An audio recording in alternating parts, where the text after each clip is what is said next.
Bonjour. Alors aujourd'hui, je vais traiter un autre chapitre. Il s'agit donc des oscillations libres dans un dipôle RLC. Et plus précisément, on va bien sûr se consacrer sur l'amortissement des oscillations ou bien le régime pseudo-périodique. Bien, donc je vais commencer par le premier exemple, ou bien première application. Donc un circuit RLC, il est constitué d'une bobine d'inductance L est égale à 6,8 MHz, de résistance interne R inconnue et d'un condensateur de capacité inconnue. Le commutateur est initialement en position 1, donc la position 1 pour charger le condensateur, puis à la date t est égale à 0, on bascule bien sûr l'interrupteur en position 2. On enregistre l'évolution de la tension UC aux bornes de condensateur. On obtient bien sûr donc le graphique que vous voyez. Alors, première question. Déterminer les valeurs à la date t est égale à 0, petit a, de la tension UC aux bornes de condensateur.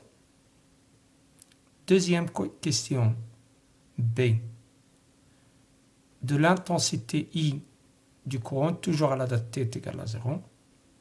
Deuxièmement, la résistance de la bobine est-il nulle? Justifiée. Votre réponse. Et troisième question, déterminer graphiquement la pseudo-période T des oscillations et en déduire la valeur de la capacité du condensateur en considérant que T, ça veut dire la pseudo-période, il est proche ou bien il est à peu près égal à la période propre, T0. Quatrièmement, quelle est la valeur de l'énergie initiale E0 stocké dans le condensateur à la date t est égale à 0. En déduire la valeur initiale de l'énergie totale de circuit. Cinquième question. Quelle est la valeur de l'énergie E, bien sûr EE3T stockée dans le condensateur après une durée égale à 3 pseudo-périodes? Et sixièmement, calculer la perte d'énergie de l'oscillateur RLC après une durée égale à 3 pseudo-périodes et préciser comment cette énergie a été perdue ou bien donner une explication à cette perte d'énergie. Alors comme toujours, je vous conseille bien sûr de résoudre l'exercice. Donc, je vais bien sûr vous laisser cet exercice.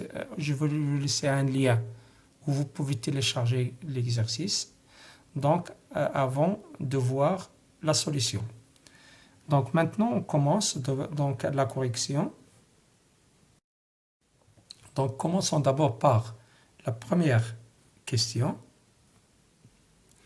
Déterminer les valeurs à la date t est égale à 0, petit a, de la tension UC aux bornes de condensateur.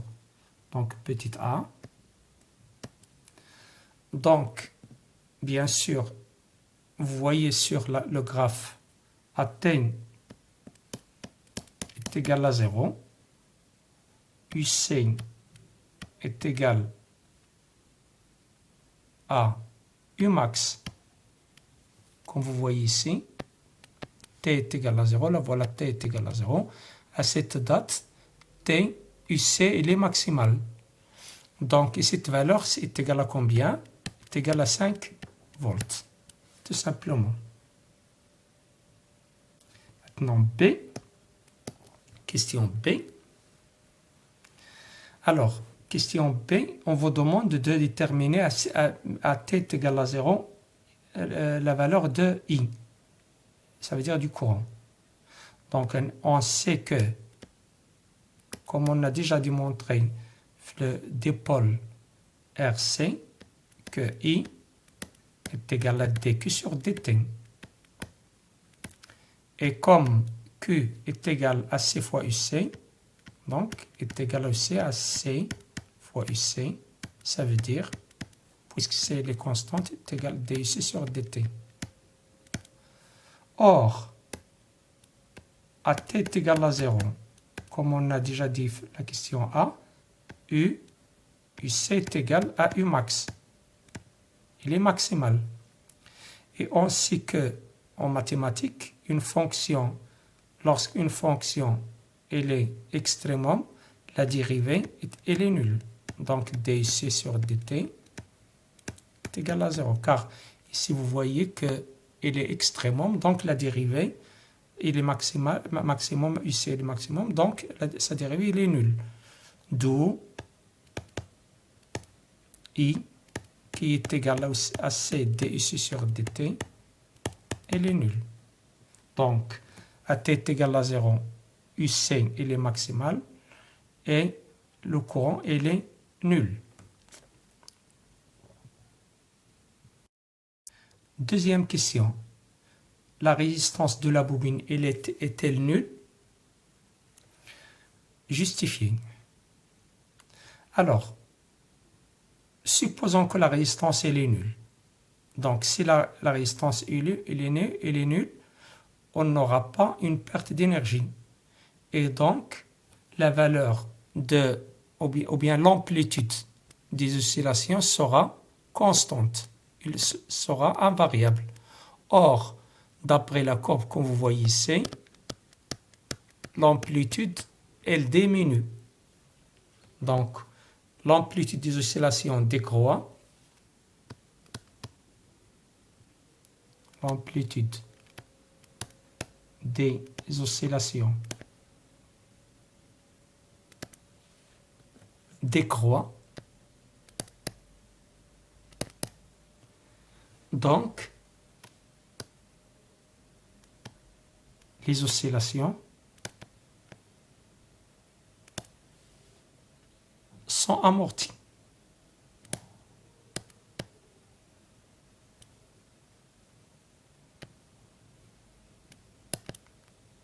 C'est-à-dire, qu'est-ce qu'on veut dire par amortissement des oscillations? C'est-à-dire, il y a perte d'énergie.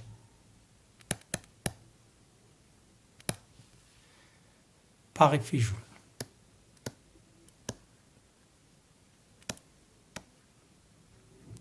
Donc, on ne peut pas parler de perte d'énergie par effet Joule sans l'existence d'une résistance.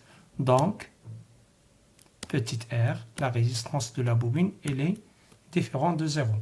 Car sinon, on aura un régime périodique. Alors ici, on voit qu'on a un régime pseudo-périodique, ça veut dire l'amplitude des oscillations décroît.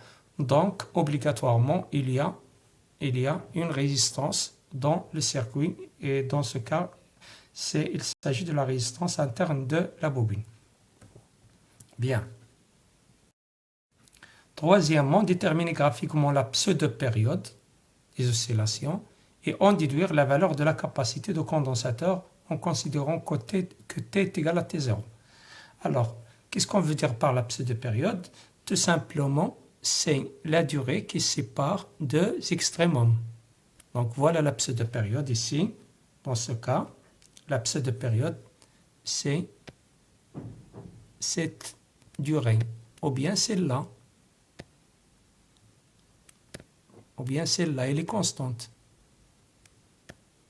Donc, comme vous voyez ici, t, à quoi est égal, d'après le graphe, et soit 400 moins 200, ou bien 200 moins 0, ça veut dire 200 microsecondes. Donc, la pseudo-période, t, d'après la courbe, bien le graphe, t est égal à 200 microsecondes, qui est égal aussi à 200 fois 10 moins 6 secondes. Bien, maintenant, déterminons la capacité C, ou bien sûr en tenant compte que T est égal à T0. Donc on a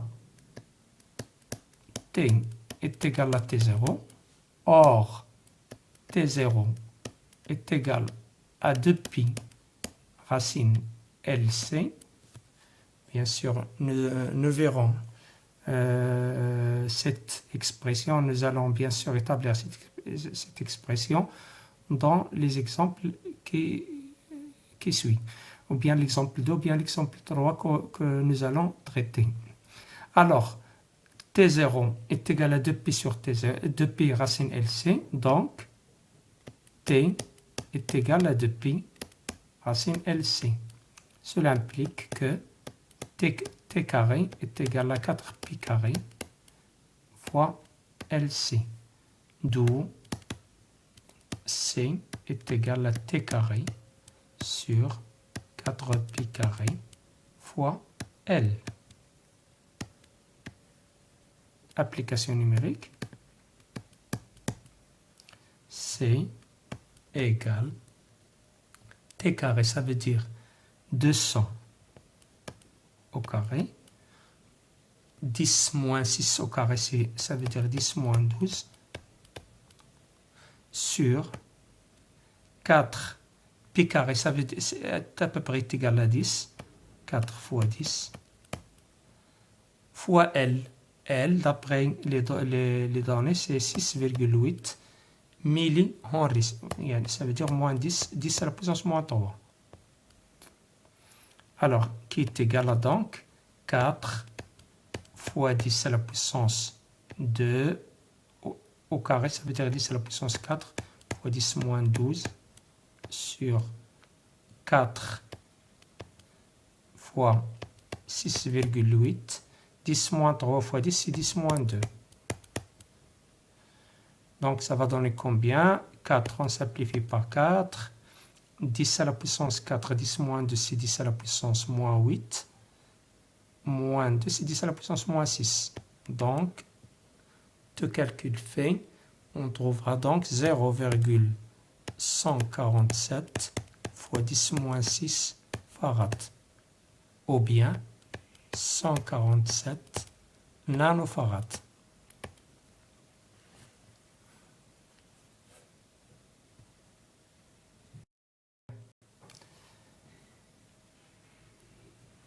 Question suivante. Donc, quelle est la valeur de l'énergie initiale stockée dans le condensateur?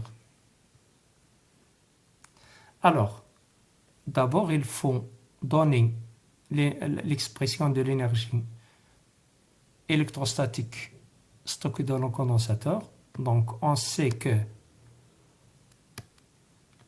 l'énergie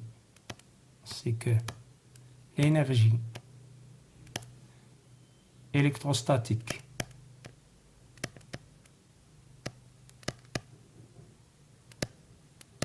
stockée dans le condensateur est EE est égal à 1 demi C fois UC carré. Or, à T est égal à 0, comme on a déjà vu, UC est égal à Umax, qui est égal à 5 volts. Donc, EE 0 est égal à 1 demi C Umax au carré. Application numérique, EE 0 est égal à 1 demi fois 147 microfarad, ça veut dire nanofarad fois 10 moins 9 fois 5 au carré.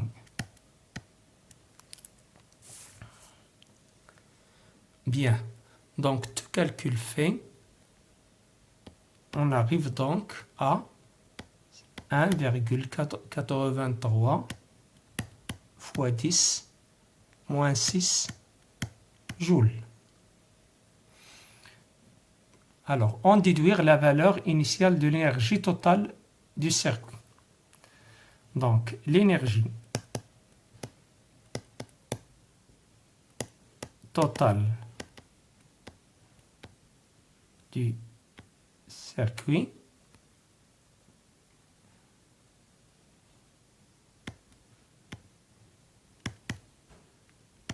est E total égale à E, énergie électrostatique plus l'énergie magnétique, qui est égale à 1 demi C UC carré plus 1 demi L et carré.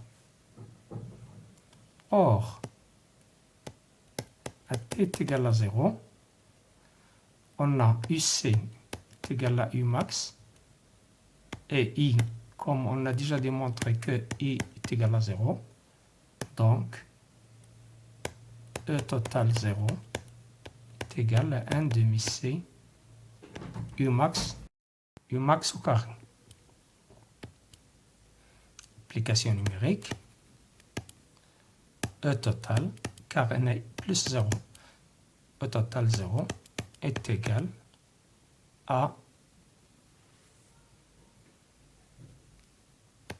EE0 qui est égal à 1,83 fois 10 moins 6 joules.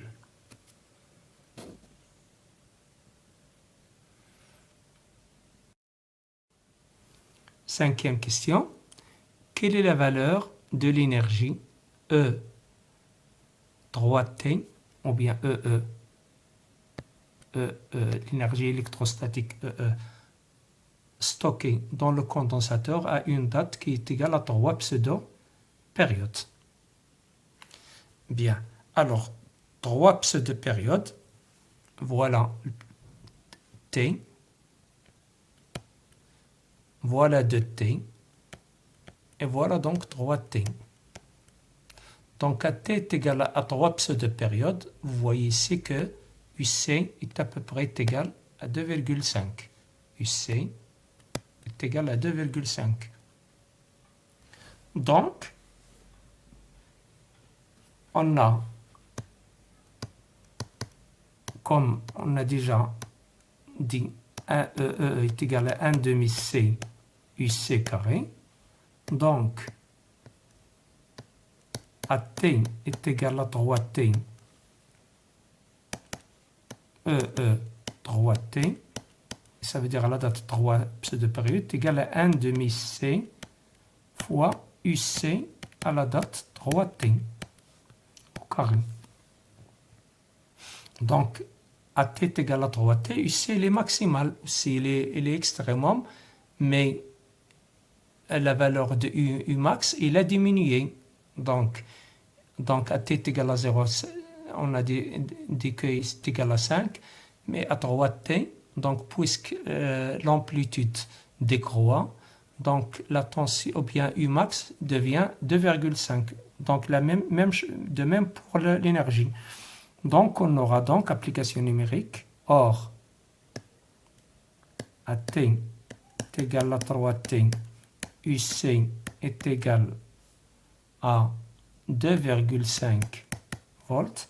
Donc, EE 3T, ça veut dire à la date 3 pseudo-périodes, est égal à 1 demi C fois, bien sûr, 2,5 au carré. Application numérique, ça veut dire 1 demi fois 147 fois 10 à la puissance moins 9 fois 2,5, le tout au carré. Donc, tout calcul fait, EE 3T, on obtient donc la valeur de 4,59 fois 10 moins 7 joules. Et comme vous voyez, donc, l'énergie, il a diminué. Bien. Dernière question. calculer la perte d'énergie des oscillations après une durée égale à 3 pseudo-périodes. Donc, ça veut dire on va faire la différence entre l'énergie totale à la date t est égale à 0 et à la date t est égale à 3t. Entre t est égal à 0 et la date t est égale à 3t. Donc, l'énergie perdue, perdue, est égale à la valeur absolue de l'énergie de delta E. Ça veut dire la variation de l'énergie E0, E total, pardon, 0, moins E total à la date 3t. Ça veut dire l'énergie totale à la date t est égale à 0 et l'énergie totale à la date 3t.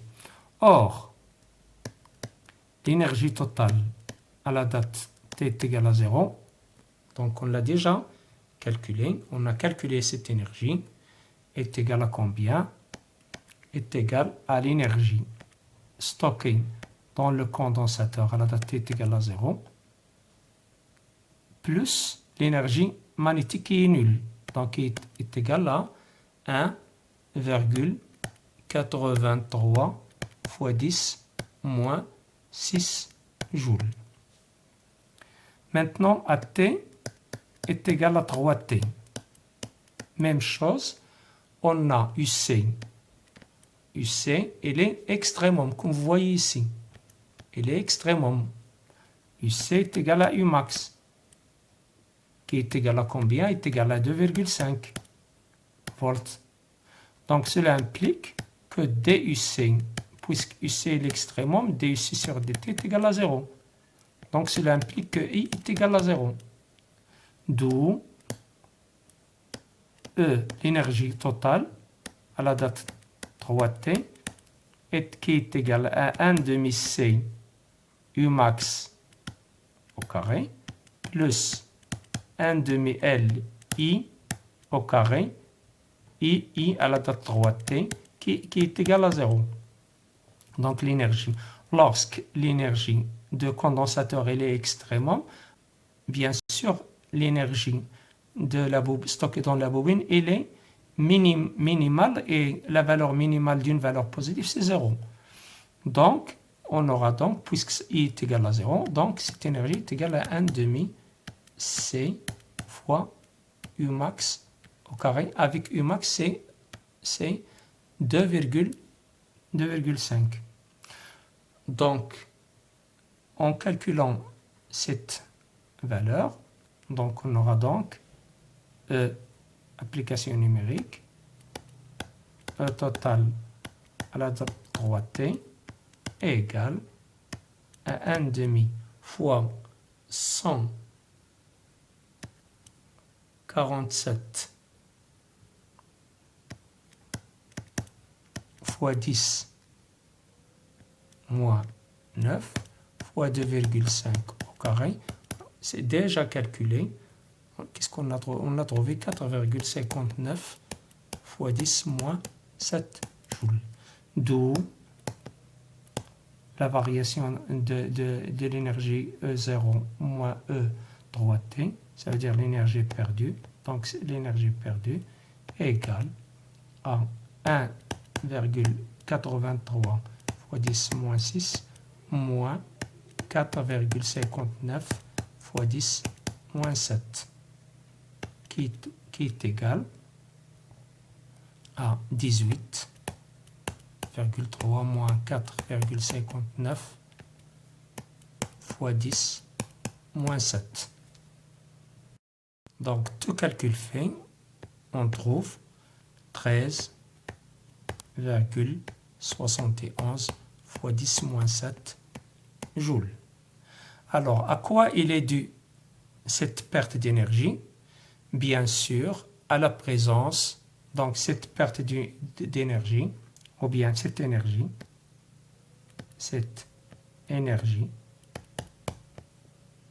est perdue par effet Joule. Bien sûr, par effet Joule, car il y a présence d'une résistance et il s'agit de la résistance de la bobine. Il est perdu par effet Joule sous forme de chaleur. Bien.